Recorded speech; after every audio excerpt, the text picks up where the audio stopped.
Some of the finest craftsmanship you'll see on leather you'll find in Alamo Saddlery. Whether you need it for ranch work, pleasure, or show, this saddle and tack line is high quality, handmade, and priced to target the middle market in the Western industry. The full Alamo line of more than 800 products includes more than 10 children's saddles, all kinds of Western ranch, barrel, pleasure, and show saddles, tack, and the unique and growing line of jewelry on tack. Orders for Western saddles and tack come into the warehouse distribution center in Brackettville, Texas.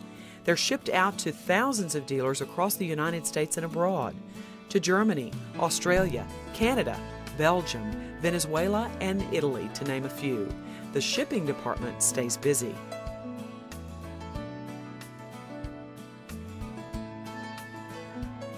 A love for an authentic Western lifestyle and a love of horses had a huge influence on Alamo Saddlery and on CEO Leisha Ashley.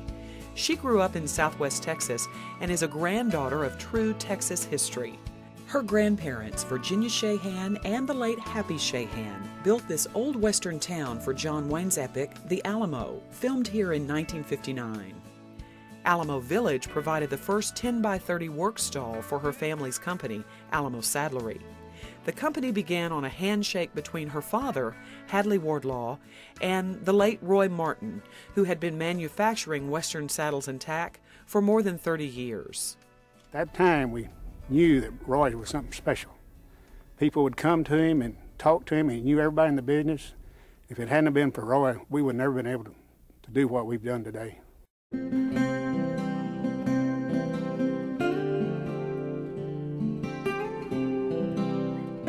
Since Martin had 3 decades of experience to his credit and was well known in the industry, things for Alamo Saddlery took off. Leisha Ashley stepped in to help. The two embraced a rapid period of product line expansion. I think Roy and I had a good partnership because our combination of his expertise in the products and how to make them, I was able to tell him what I wanted, he understood what I was talking about, and to have that relayed to the products, we were able to design a lot of unique things for the female marketplace, actually, which it was increasing at the time, and I think everything's about timing. And when we came out with things that was attractive to the female marketplace, we were able to have it there, and it took off like crazy. Our unique tack, our jewelry on tack, it had unbelievable success.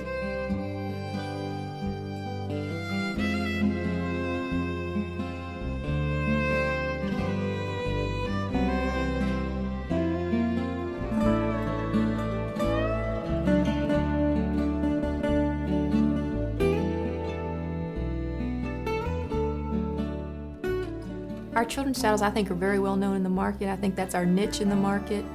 We have 11 different styles of children's saddles. We started out with 3 different styles, and now we've had so much demand that I think we're able to offer the market a wide variety of kids' saddles.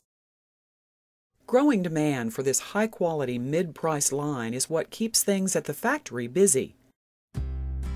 More than 70 employees produce these Western saddles, trophy saddles, and tack in a setting that encourages craftsmanship and quality over speed.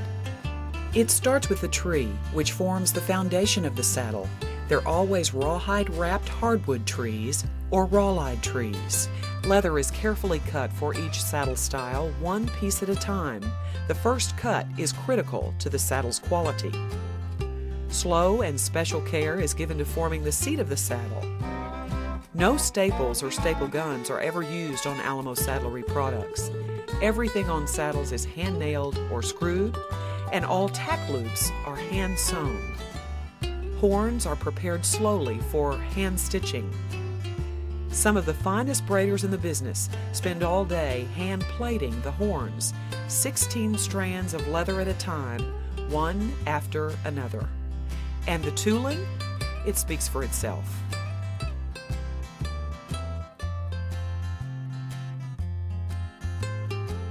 In the tack department, headstalls, breast collars, reins, nosebands, halters, stirrups, spur straps, and more than 50 different miscellaneous items are produced, all with the same commitment to Alamo's handcrafted quality. When people think of tack or sea-tack, I don't think they really know that there are tack's available in different types of leather, working tack, show tack, and then of course, our jewelry on tack, which has just been outstanding. Pride in this craftsmanship is why Alamo's factory maintains an open-door policy for its dealers, who will often come to see for themselves how an Alamo saddle is made. Ana Diaz, on the left, manages the factory. She apprenticed under the late Roy Martin. Corina Muniz is general manager in Bracketville. They'll show visiting dealers a typical day at the factory, how tack equipment or saddles are crafted from the inside out. It's a process that starts and is finished by hand. What most impresses them is the amount of handcrafting that goes into making our saddles, the double stitching on the horns, the plaiting of the horns on the barrels, and the hand sewing of the cannels.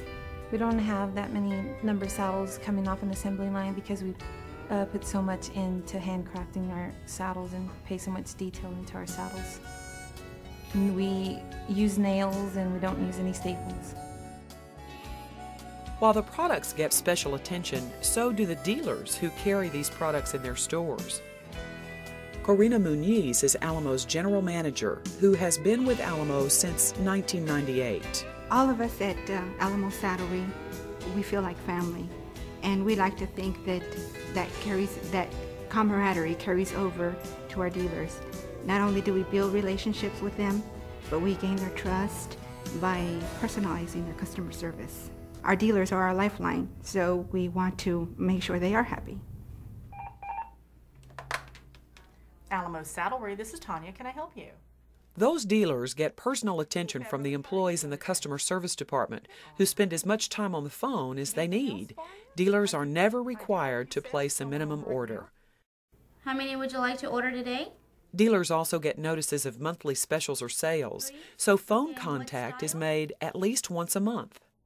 Since Alamo does not have sales reps on the road, they get a better dealer price. We don't have any sales reps on the road, and we've always been in-house, and this has been Roy's and my thing that we've tried to stay with our company as long as we can. Up to this point, we have not had any sales reps on the road, and everything, the way we contact our dealers is through nothing but telephone. We send out a specials list once a month, and our telemarketers are able to contact them once a month to check on them. And I'm getting a lot of positive feedback about that. Our goal, again, is to go straight to the dealers. We want to be a manufacturer and direct to the dealers. That's been our focus the whole time. It's paid off, and there's no dealer too small for us.